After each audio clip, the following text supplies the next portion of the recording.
langa na putulu nga demo bala lokoti ngaye asisi kobela nyonso tungisa omoyanga makolokola Dawidi na sama kata Goliatete Jezota limo bateli na ngaye yango na yembi ye Yeso yo nakumisa nage azali zabo Ele nezali yayo yokuba malolo yebela yokuba malolo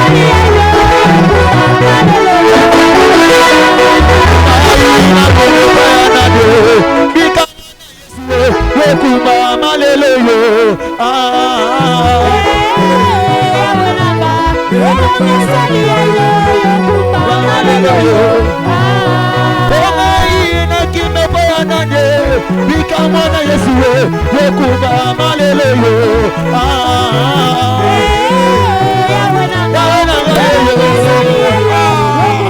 Yesu yode jamela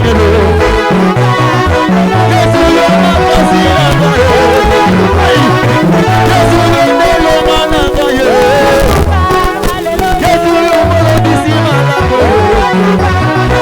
Yesu yomolo disimala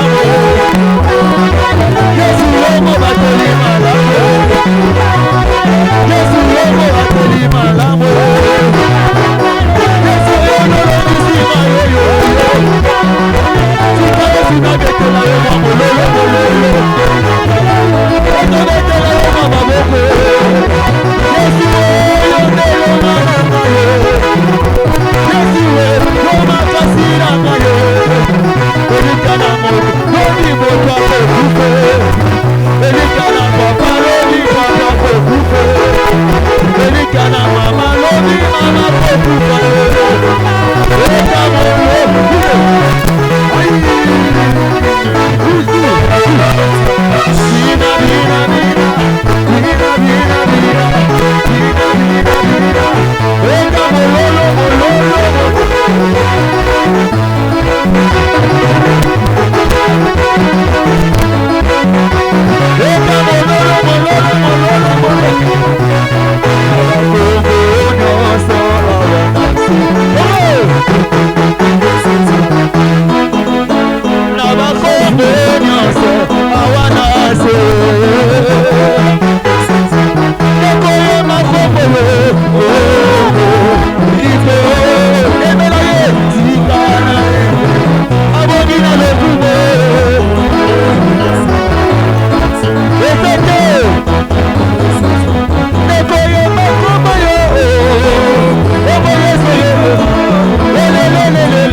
Yesu bina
Si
Luka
tokolingana kasolo haleluya kembo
Satana lelo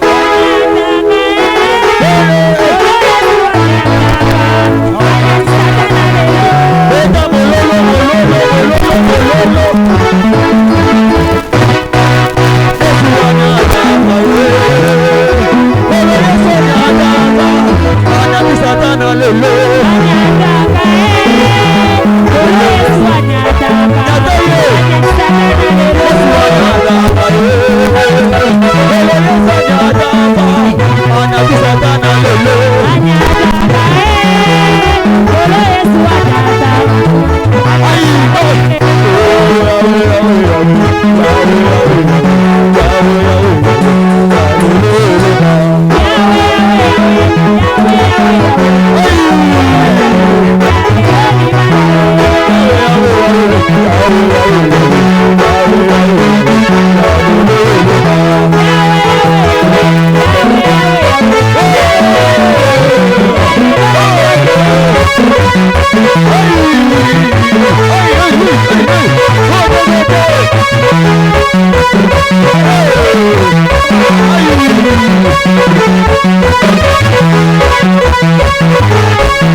Yes.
Nous voulons encore monter dans la présence de Jésus. Amen. Papa n'est pas là encore. Les empêchés de sauter, de monter et de quitter sous la présence d'Aïe. Alléluia. J'aimerais que tu sois encore concentré, sois toujours dans la présence de Yehoshua.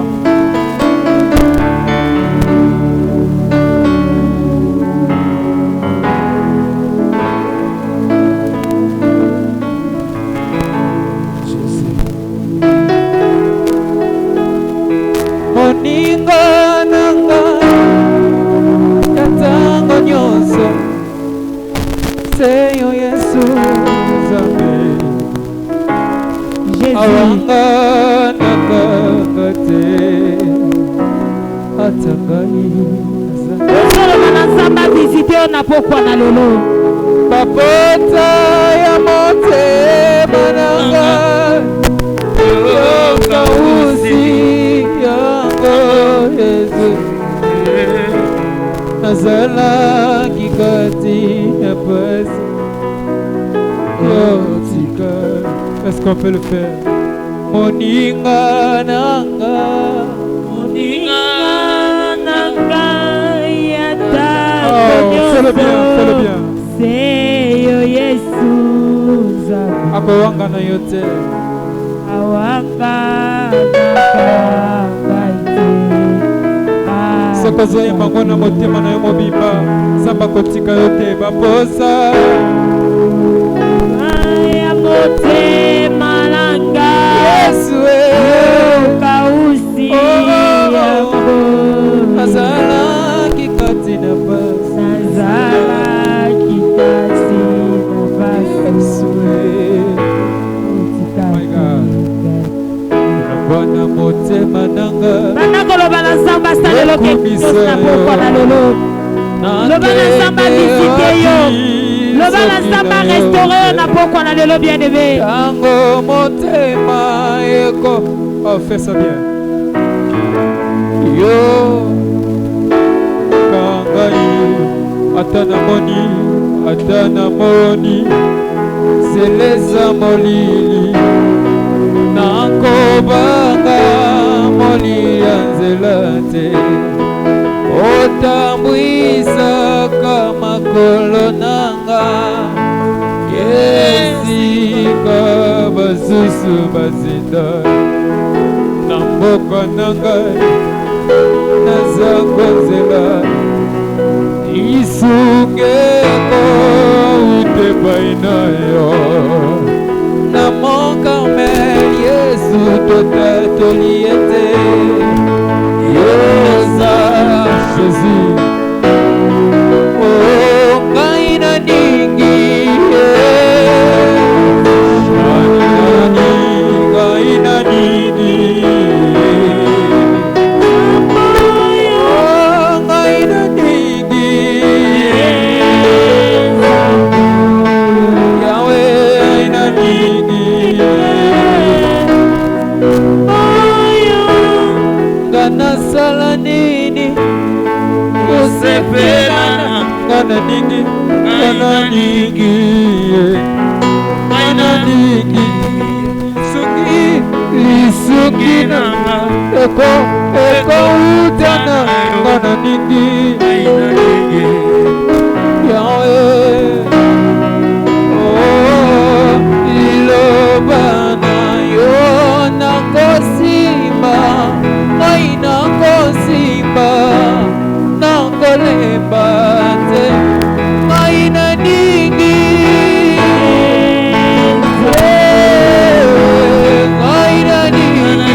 mwana na pate atobanilelo kwetenga na yo tobikisa masoki soki oh Jésus soki soki natali na kobikisa soki natali na kokakola Jésus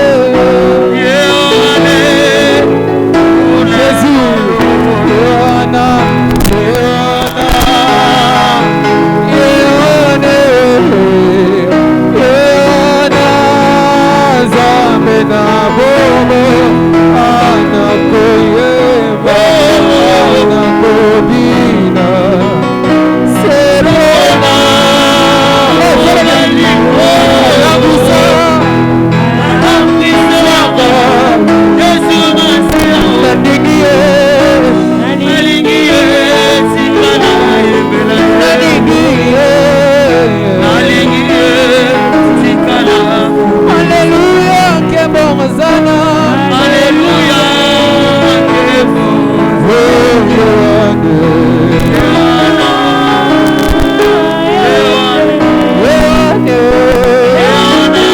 Est-ce que maman va comprendre le petit peu est-ce que tu peux monter encore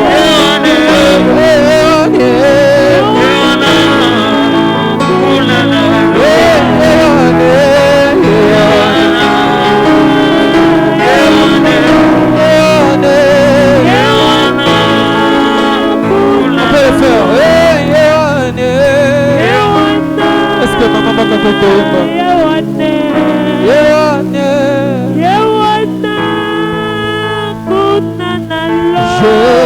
Jésus-Christ est mon papa. Je ne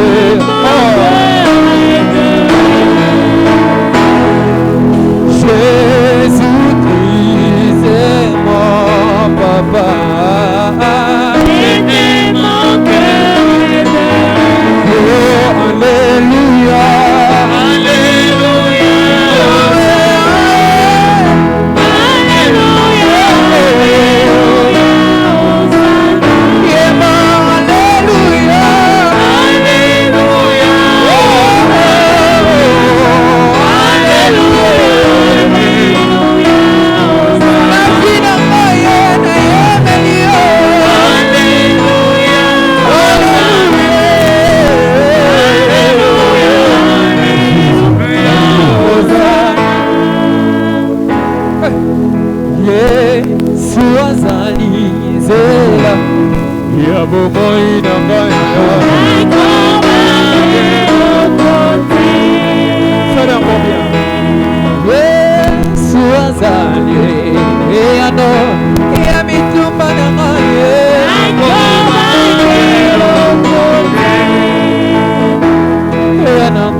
Est-ce que tu peux acclamer très fort pour l'Éternel? Lève-toi là où tu es. Est-ce que tu peux te lever là où tu es? Amen, amen. Est-ce que tu es en joie? Est-ce que tu es en joie ce soir? Devant notre papa ce soir. Si tu es en joie, j'aimerais que tu puisses célébrer sa prière. Amen. Alléluia. Amen. J'aimerais maintenant que tu élèves tes mains vers le ciel. Que tu recommandes ces moments entre les mains de l'Éternel. Que tu dis à l'Éternel de te visiter ce soir. L'Éternel te visite ce soir. Au nom de Jésus, commence à prier. Commence à prier. Dis Seigneur, visite-moi par le biais de ton serviteur. Seigneur, j'ai besoin de toi ce soir. Seigneur, manifeste-toi ce soir. Commence à prier.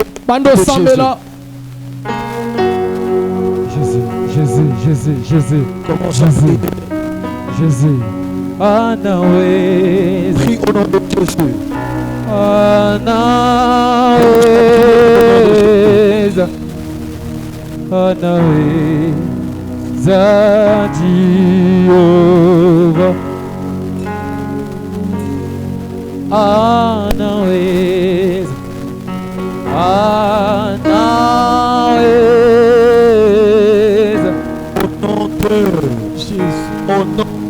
Jésus. Que Dieu te bénisse abondamment.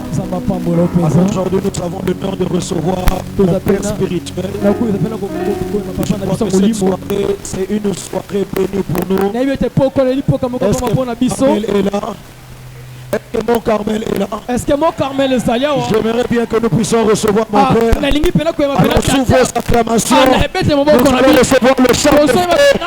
Est-ce que tu peux acclamer ton Frère pour l'Éternel? Yes.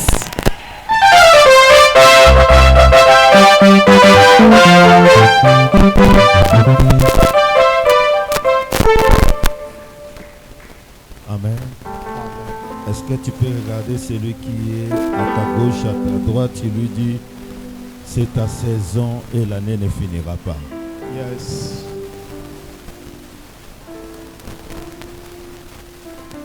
Acclame Jésus, le roi des rois. Je bénis Dieu pour ce temps.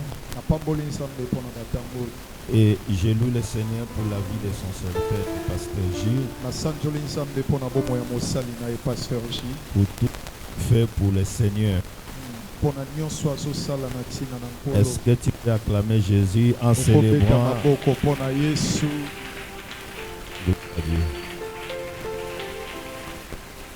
Nous allons lire la parole de Dieu dans 1 Roi chapitre 8, verset 41. 1 Roi chapitre 18, verset 41. Je lis la parole du Seigneur. Et Élie dit à Akab, monte, mange et bois, car il se fait un bruit qui annonce la pluie. Il y a un bruit qui annonce la pluie. Et ça n'a pas quel est le mot que ça sango ya mvula. Je dis à quelqu'un, il y a un bruit qui annonce la pluie dans ta vie. Et ça n'a pas quel est le sope ça sango mvula na bomo inayo. Seigneur, bénis ta parole, que ce temps soit un moment d'affectation, de bénédiction, et tout ce qui est du diable soit anéanti dans le nom de Jésus-Christ. Amen. Amen. On peut s'asseoir, que Dieu bénisse. C'est ça le thème. Le verset là révèle le thème de notre séminaire.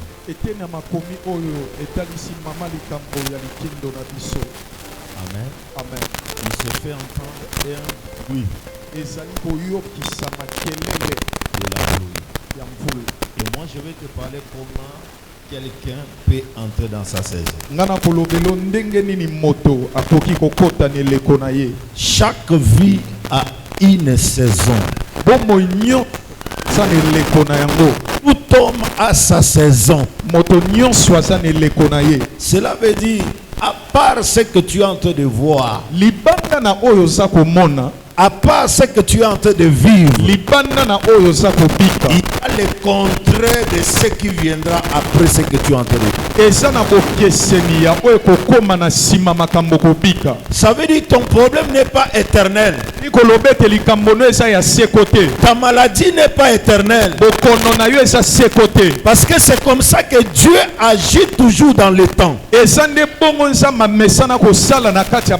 Alléluia. Amen. Si vous allez dans la pharmacie, vous achetez un médicament, vous allez remarquer dans l'emballage, il y a deux dates. Il y a la date de fabrication et il y a aussi la date d'expiration. Cela veut dire qu'il y a une date où ton problème va expirer. Ta souffrance va expirer. Ton célibat va expirer. Ton chômage va expirer. Et on ne parlera plus de cela dans ta vie. Parce que Dieu lui-même a dit le malheur ne paraîtra pas deux fois. Je suis venu comme un prophète ce soir. Et je suis venu t'annoncer. Tu ne vivras pas le célibat deux fois. Tu ne vivras pas la stérilité deux fois. Tu ne vivras pas la pauvreté deux fois. Parce qu'il y a une saison que Dieu va inaugurer dans ta vie. Lorsque Élie parle à Akab, il était le prophète. Lui qui est la force de Dieu. Il voit ce que les autres ne voient pas. Pour entrer dans ta saison, tu dois changer ta façon de voir les choses. La première chose qui t'amènera dans ta saison, change ta façon de voir. Alléluia. Amen. La différence entre moi et toi, c'est la façon de voir. Parce qu'il y a des gens qui regardent mais qui ne voient pas. Mais je veux que tu voies et que tu changes ta façon de voir. Dieu ne peut pas t'appeler et te dire à quitter le monde et venir dans sa présence s'il n'a pas un plan avec toi.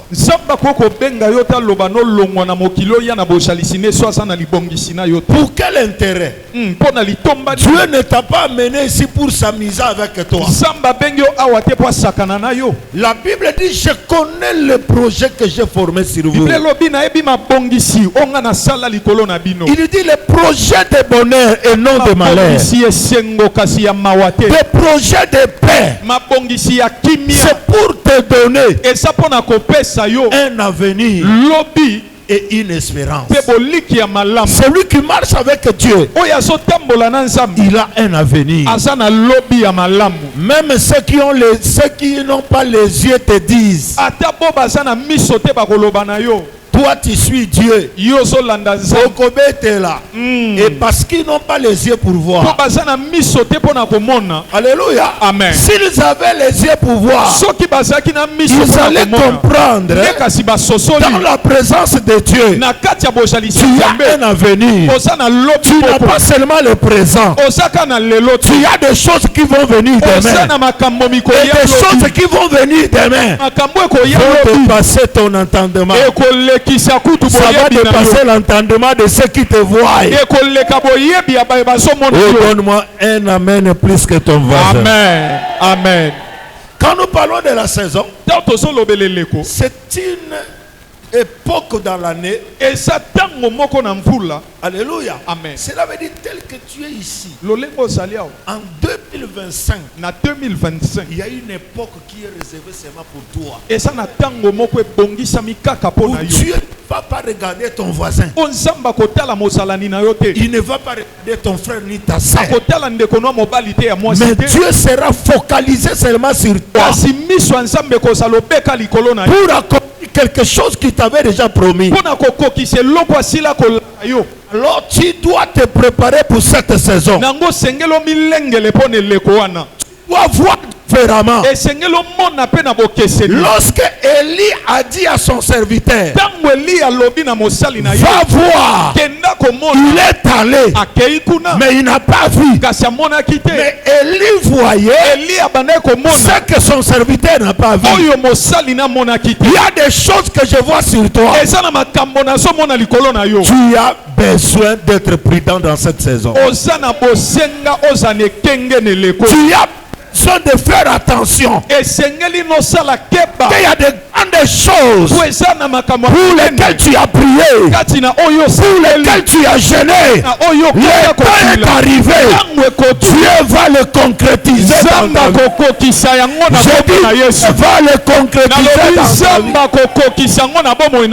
Ecclésiaste dit, il y a un temps pour chaque chose sous le soleil. Il y a un temps pour chaque chose sous le soleil. Il y a un temps tu peux être en bas. Mais quand tu es dans ta saison, la bassesse va fouiller. Dieu va t'amener dans les hauteurs. Il y a un temps d'être dans la pauvreté. Lorsque ta saison arrive, Dieu t'amènera dans la richesse. Des temps comme ça existent. Et les temps aussi changent. J'ai dit à ton voisin, j'ai dit à ton ennemi qu'il doit savoir le monde tourne et les papiers circulent encore. Celui qui est en bas aujourd'hui peut être en haut demain. Arrêtez de vous moquer des gens qui sont en vie. Je te donne le droit de te moquer de celui qui est déjà mort. Mais une personne qui n'est pas encore mort, qui a le souffle de Dieu, écoute, la Bible dit, il y a pas d'espoir pour tous ceux qui vivent. S'il y a l'espoir pour ceux qui vivent, vous devez vous moquer des gens qui sont déjà morts. Mais celui qui a le souffle de vie, même s'il marche la gomme, même s'il vit dans un studio, même s'il n'a pas quoi manger, même s'il n'a pas de maison, je t'invite de te moquer de lui, parce que le souffle de Dieu qui est en lui, c'est la bénédiction de Dieu. Le souffle de Dieu qui est en toi peut changer le temps, peut changer la saison qui était inutile hier. Il peut devenir utile. Oh, donne-moi la main que Dieu te rend utile. Amen. Celui qui dit Amen, que Dieu l'élève devant tes ennemis. Yes. Que tes ennemis voient ton élévation. Amen. Amen. Que tes ennemis voient la gloire de Dieu en toi. Amen. Amen. Je déclare, les paroles de tes ennemis ne t'enterront jamais. Les paroles de tes ennemis n'effaceront jamais ta vie sur la terre. Mais je les rassure de la même manière. Ils se moquent de toi aujourd'hui. Les jours qui viennent, ils vont célébrer ta gloire. Ils vont célébrer ta gloire. Parce à l'obligé. Yes. Yako célébrer gloire en Nzambe. Amen. Nakati na yo. Amen. Oh, donne-moi une amen plus que ton voisin. Amen. Pesanga amen banguna na ba piquer Christ na ko. Amen. Oh, yalobi amen ko kisama. Amen. Oh, yalobi amen la tanzoto na ye. Amen. Dis à 3 personnes, c'est ma saison. C'est ma saison. Mon général. Yes. Vous savez, quand vous êtes dans votre saison, il y a des choses pour lesquelles vous n'allez plus prier. Mais Dieu va l'accomplir. Parce que tu es dans ta saison. Amen. Amen. Vous savez, l'orange n'a pas besoin de faire la publicité dans cette saison ici. Parce que c'est son temps. Si tu vas au coin, tu vas voir l'orange. Tu vas au marché, tu vas voir l'orange. Tu vas dans des grands magasins, tu verras l'orange. Parce que c'est sa saison. Il doit paraître partout. Dieu va t'amener partout. Comme c'est ta saison. Tu iras dans la présidence. Tu seras à la primature. Tu seras au gouvernorat. On te verra partout. Et personne ne t'empêchera. Parce que c'est ta saison. Ceux qui n'ont pas eu comme on a mis ça. Amen. Amen. Parce que c'est sa saison. Yes. Come on. Azate. Nabi motarobo yango azate. Azate. Soka bo yango rolotango. Yes. Soka bo le belango wazango le belaye. Yes. Parce que ça saison na yo. Amen. Et lorsque la saison de quelqu'un arrive, il y a toujours un bruit qui précède la saison. Pourquoi Élie a dit il se fait un bruit? Parce que le pays était dans la sécheresse. Pendant 3 ans et demi, il n'y avait pas la pluie. Je ne sais pas combien d'années tu as fait dans la sécheresse. Mais je suis venu annoncer la pluie dans ta vie. Et qu'on raté. Jamais. Dans le 2025, on raté. Ce qui m'a né, le qui est raté. Yes. En 2025, faites mon lolo pour Yesu. Avance daddy. C'est le prophète qui parle. C'est lui qui écoute Dieu te parle. C'est lui qui voit Dieu te parle. Il est le porte-parole de Dieu. Si en 2025 ton mariage était ajourné, cette année jamais. Alléluia. Amen. Oh, donne-moi un amen. Amen. Je disais, il y a toujours des bruits qui précèdent ta saison. Alléluia. Amen. Ça dit quand avant d'arriver dans ta saison, tu peux rencontrer un grand combat. Tu peux rencontrer la résistance. Le plan du diable est que tu abandonnes. Mais je suis venu te dire n'abandonne. Le bruit que tu vois là, le combat que tu vois là, est en train de préparer une gloire. Ça cache une gloire pour toi. La honte que tu vois là, l'humiliation que tu vis là, est en train de préparer une élévation pour toi.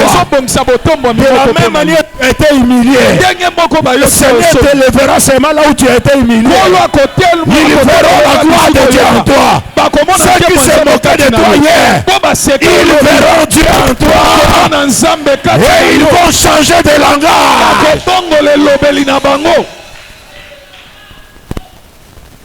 Et quand tu arrives dans ta saison, les bruits, tu vas voir les gens vont commencer à se souvenir de toi. Tu ne vas plus forcer les gens à te bénir. Les gens vont commencer à te rêver. Tu passes ici, on te prophétise.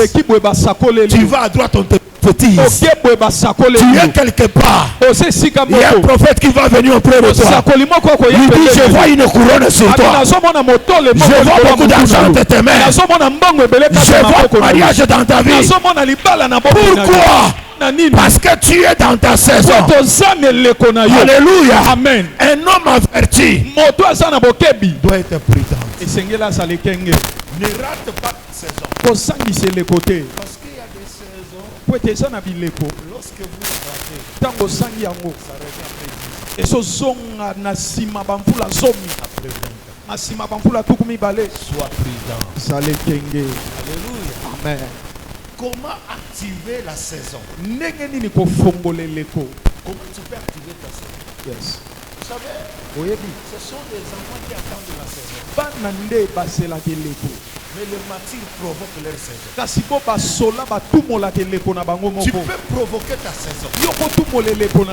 Je parle d'une femme dans Matthieu chapitre 9 qui qui arrachait sa saison, mais qui n'était pas pour elle. Il y a un chef militaire qui est venu trouver Jésus en lui disant: ma fille est malade, ça fait 12 ans, je veux que tu ailles prier, tu déclares des paroles pour lui. Jésus va s'élever pour partir avec cet homme. Pendant qu'elle partait pour aller guérir cette fille, il y a une femme qui avait la perte de sang pendant 12 ans. Elle avait tout perdu. Elle était dans la saison des maladies. Elle avait tout perdu dans la maladie. Elle était séparée de la société. Mais ce jour-là, elle a dit dans son cœur: si je puisse Simba et Lambanaye, je serai guéri. La détermination. Un homme qui a la détermination peut provoquer sa saison. Il peut entrer dans sa saison. Même quand ce n'est pas encore le temps. À cause de ta détermination. Un homme qui est déterminé. Yes. Il est concentré sur l'objectif. Il est concentré sur sa vision. Il est concentré sur celui qui peut changer sa vie. Même si tu viens à l'église, les gens parlent.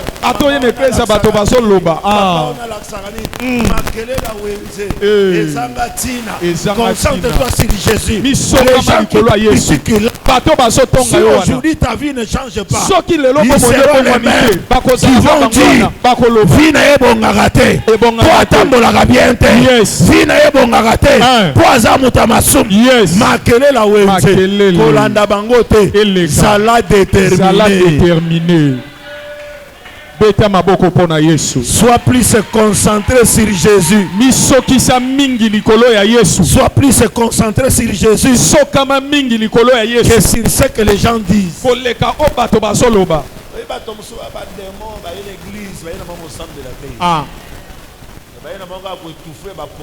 Oui.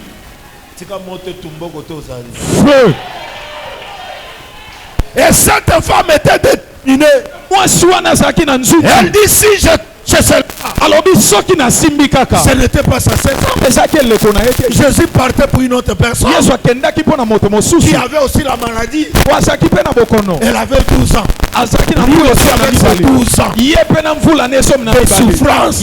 Ce jour-là, le chiffre 12, le chiffre de l'alliance, a provoqué une saison pour cette femme. Une saison de guérison. Je suis venu annoncer dans ce 4e mois, j'annonce la délivrance totale de ta vie. Le chiffre 4, c'est le chiffre de la délivrance. De la même manière, Lazare était sorti de l'homme. Ta vie sortira de la tombe. Ekobima na tomba bateke. Ekobima na tomba bambosi. Ekobima na tomba bangongolo. Parce que tu dois entrer dans ta saison. Oh, dis avec moi: c'est ma saison. C'est ma saison. Je provoque ma saison. Tu peux provoquer ta saison. Tu peux prier comme Jésus jusqu'à ce que le sueur se transforme en sang. Tu peux provoquer ta saison comme ça. La Bible dit: il y avait une femme qui était veuve. Et ça qui n'a moi si moi quoi couper là comme mobile. Que Dieu te bénisse, femme. Et il y avait aussi un juge qui ne craignait pas Dieu. Et ça qui peut na zuzi moi quoi banda ko banga nzambe te. Lorsque cette femme venait auprès des juges, tango moi swana ko poussa na pe na zuzi wana. Juge ne voulait pas trancher son problème. Zuzi alinga ki akata likambo na ete. Mais qu'est-ce que cette femme a fait? Kasi nini moi sur asala. Il a commencé à déranger. Abanda ko tungisa. Importuner les juges. Ko tungisa zuzi wana. Tellement il a mis la pression sur le juge. Loko la tungi les juges étaient obligés de prononcer le verdict. J'ai dit à une personne de prière ont mis la pression au trône de Dieu. Et Dieu a décidé d'ouvrir une saison pour toi. Ça sera une saison d'élévation. Une saison où Dieu va essuyer tes larmes. Ça sera une saison de célébration. Une saison où tu vas oublier la honte de ta jeunesse. Amen. Yes. Yes. Yes. Amen. Amen. Zambe nanga pasole lamba soni. Amen. Et pai bato amona ka ona soni. Yes. Zambe nanga la tue lamba gloire. Amen. Tala tango sole mame lo le fongwami. Yes. Et lamba gloire ezo na vira yo. Yes. Et lamba kembe zola ta yo. Yes. Et lamba nzambe zola ta yo. Yes. On ne parlera plus d'humiliation dans ta vie. Isuna soni te na bomo na yo. La saison est changée. Le kwebongwani.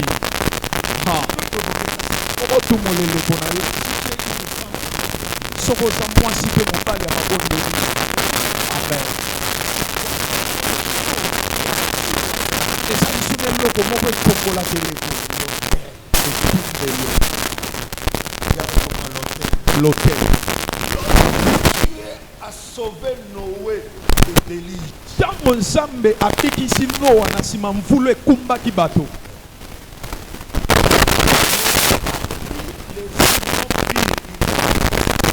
Noa kozwa likwele moko baza peto akotonga etumbelo.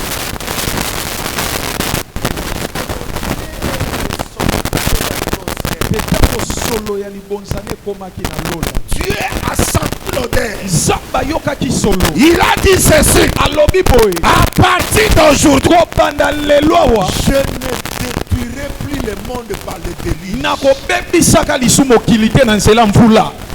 Tu peux changer ta saison par l'autel que tu bâtis devant. Amen. Pour que la pluie revienne à Israël. Pour que la saison, comment la saison de pluie, la sécheresse s'arrête. Élie a commencé par rebâtir l'autel. C'est lorsqu'il a rebâti l'autel, Dieu est descendu par le feu. Le ciel était ouvert. Le ciel pouvait envoyer la pluie. Parce qu'il y avait quelque chose sur la terre qui attire la présence de Dieu. Qu'est-ce qui peut attirer la présence de Dieu dans ta vie? Pour que la saison change. Ah, ça l'a révélé. Ça l'a révélé. Le voisin, ça l'a révélé. Ça l'a révélé, voisin. Ton hôtel peut changer la saison de ta vie. Tu n'as pas dit amen. J'ai dit ton hôtel peut changer la saison de ta vie. Bon, lève-toi, on va prier. Après moi, Seigneur Jésus. Seigneur Jésus. Ce soir, au nom de Jésus, je déclare, la saison doit changer. La saison doit changer. La saison doit changer. La saison doit changer. Ce soir, je sors. La saison de médiocrité. Dans la saison de médiocrité. Dans la saison de pauvreté. Dans la saison de dans la saison de maladie. Dans la saison de maladie. saison de mauvais rêves. Dans la saison de cauchemar. Au nom de Jésus. Au nom de Jésus.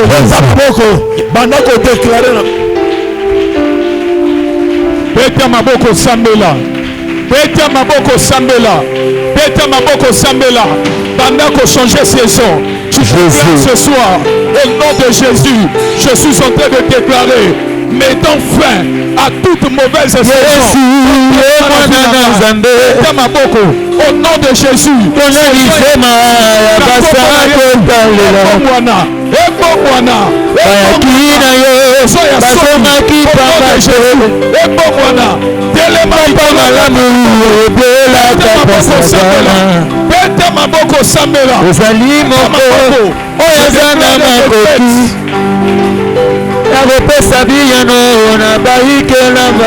Est-ce que tu peux prier? Beta maboko au nom de Jésus. Saison Bongwana. Saison Bongwana. Saison Bongwana. Saison changé au nom de Jésus. Saison d'humiliation. Et ça l'a changé.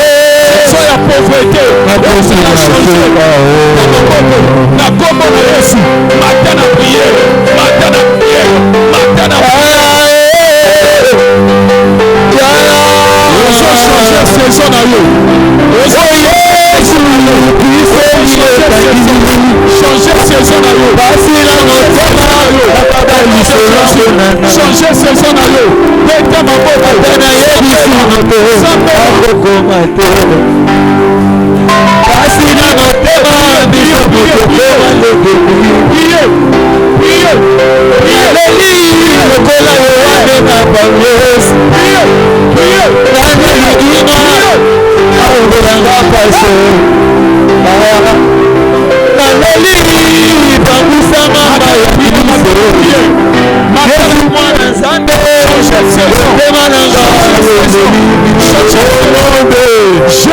élève ta main, la main droite. C'est moi le beau quoi mobile. Dis avec moi, Seigneur Jésus. Seigneur Jésus. Tu m'as parlé ce soir. Tu m'as parlé ce soir. Il y a un temps pour chaque chose. Il y a un temps pour chaque chose. Je déclare. Je déclare. Moi Daniel. Moi Azur. Je déclare.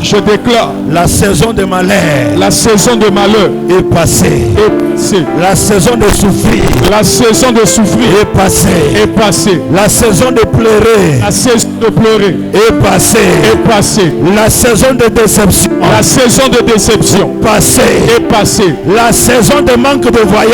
La saison de manque de voyage est passée. Est passée. La saison de célibat. La saison de célibat est passée. Est passée. La saison de cauchemar. La saison de cauchemar est passée. Est passée. Ce soir, j'entre dans ma saison. J'entre dans ma saison. La saison de gloire. La saison de gloire. La saison de repos. La saison de repos. La saison de témoignage. La saison de témoignage. Déclaré. Tu bats tes mains, tu déclares au nom de Jésus. Tu bats tes mains, tu déclares au nom de Jésus. Tu bats tes mains, tu déclares au nom de Jésus. Bats tes mains, tu déclares au nom de Jésus. Pendant la saison de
Jésus. Ma prophète à Baal Nyos.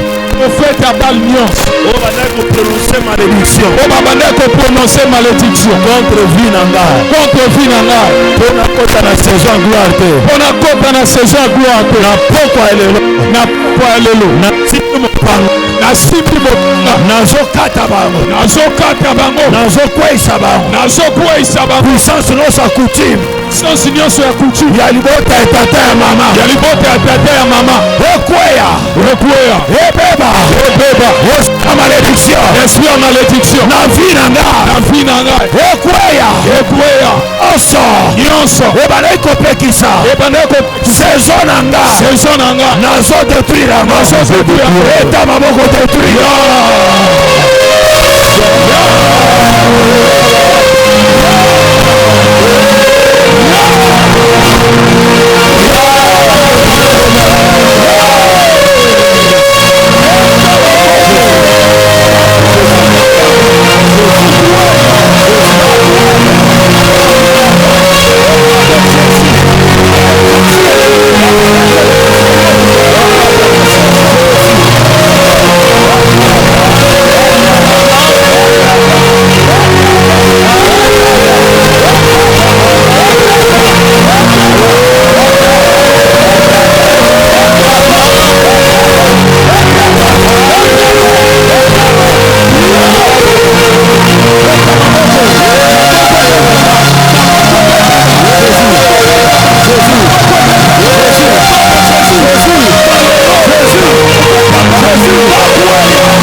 Des mains plus de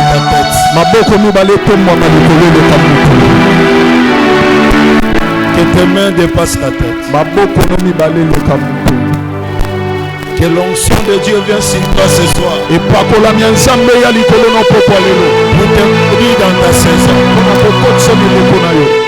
Il y a des gens qui vont entrer dans la saison de leur mariage. Il y a ceux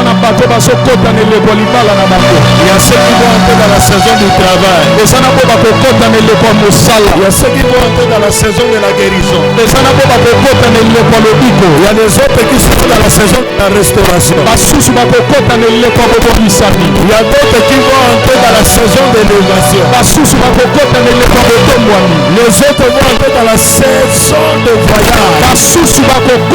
Les autres qui vont entrer dans la saison de maternité. Et pendant que je parle, je libère cette onction sur toi. Que cette onction vienne sur toi maintenant. Et tu sois touché par le Saint-Esprit. Que le Saint-Esprit te touche. Je parle parce que c'est toi. C'est toi que Dieu a choisi. C'est ta saison. Écoute cette voix. Que va souffler dans ta vie.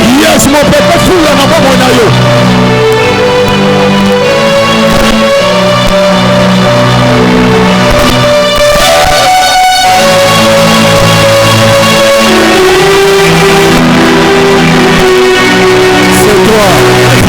C'est ta saison. Dieu te touche maintenant. Le Saint-Esprit te touche. Parce que c'est ta saison. Ce n'est pas la main d'un homme. C'est Dieu lui-même. Les ensembles de l'homme te touche maintenant. Sois touché. Sois touché.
Élève tes mains. Je vois une onction qui descend maintenant. Pour le mariage. Oui. Je sens une puissance qui descend maintenant. Pour le mariage. Parce que ta saison est arrivée. Si tu es connecté, tu reçois ça maintenant. Ça descend. On va célébrer le premier mariage. Yes. Ici. Awa. Ça descend. Ça descend. Ça descend. Ça envahit maintenant ta vie. Ça envahit ta vie. Ça envahit ta vie.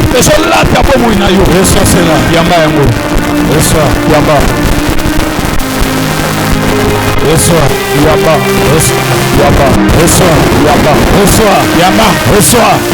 Reçois. Je le libère sur toi. Ça va savoir une personne. Ça va savoir une personne.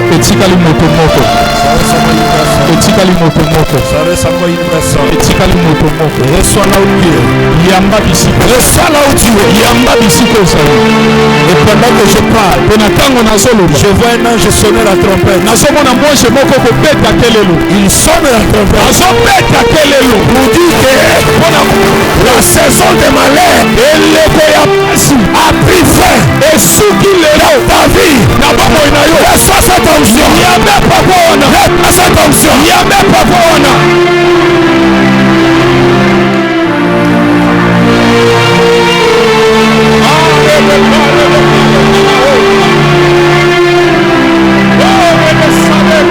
Jésus.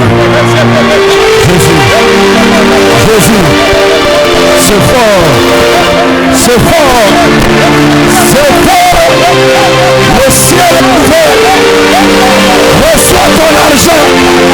Reçois ton travail. Reçois ta santé.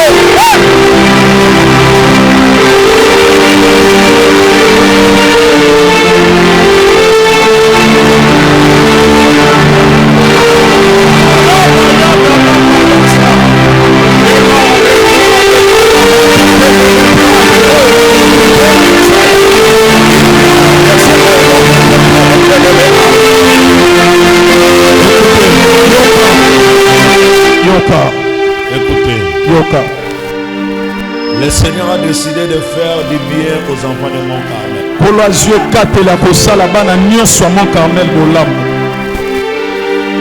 Le Seigneur a mis dans la saison, écrivez la saison des témoignages. Écrivez ceci. Vous êtes entrés dans la saison des grands témoignages. Le Seigneur a vu votre persévérance. Il a entendu vos prières. Vous entrez dans la saison des témoignages. Merci Daddy.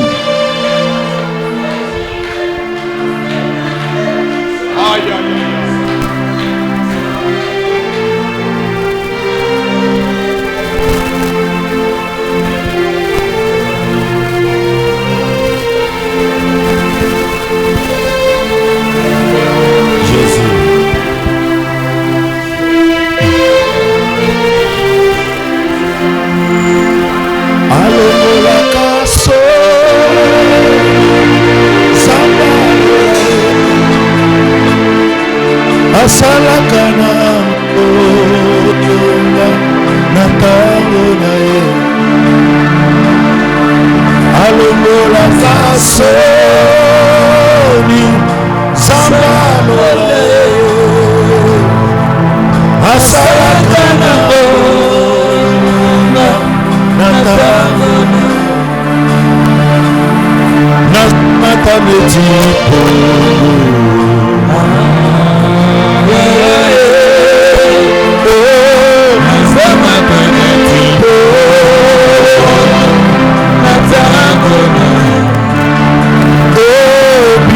Katia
devenir des frères.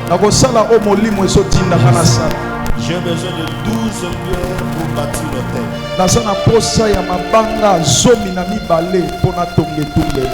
Jésus a dit un jour aux disciples, si vous refusez de me donner gloire, je dirai aux pierres. Les pierres que je parle, ce n'est pas les mamans. J'ai besoin de 12 personnes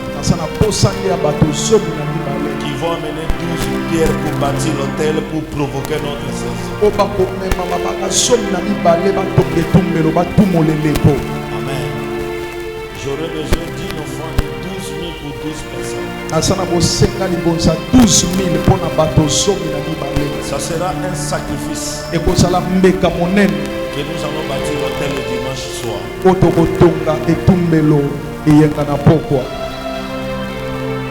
Et quand tu vas mener ton offrande, tu amènes aussi une pierre.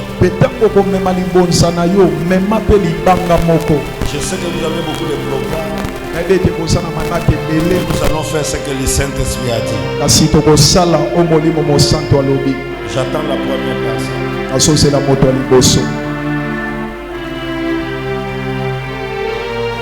Je n'ai pas peur. Monte sur l'autel, pasteur. Monte sur l'autel. Que soit tu avais un problème qui a pris des années. Je suis venu t'annoncer le temps de ton changement est arrivé. Par cet acte que nous allons faire, maman monte sur l'autel.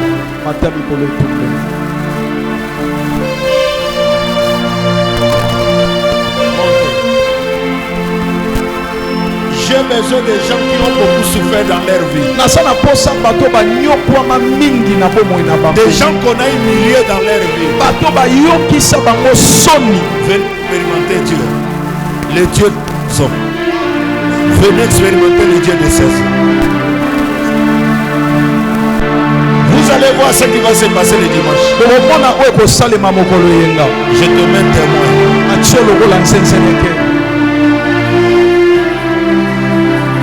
Je te mets témoin de ce qui va se passer le dimanche.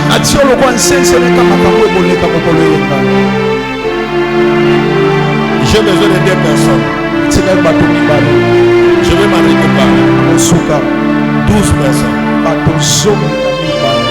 Ça reste 2 personnes. Oui, maman pasteur. Ta famille. Elle doit être là. J'attends la dernière personne.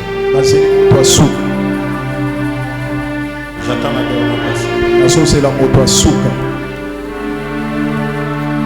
Mettez-vous à genoux. Nous allons bâtir l'autel le dimanche.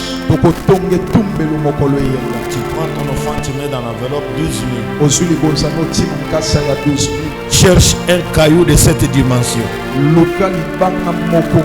Un caillou comme ça.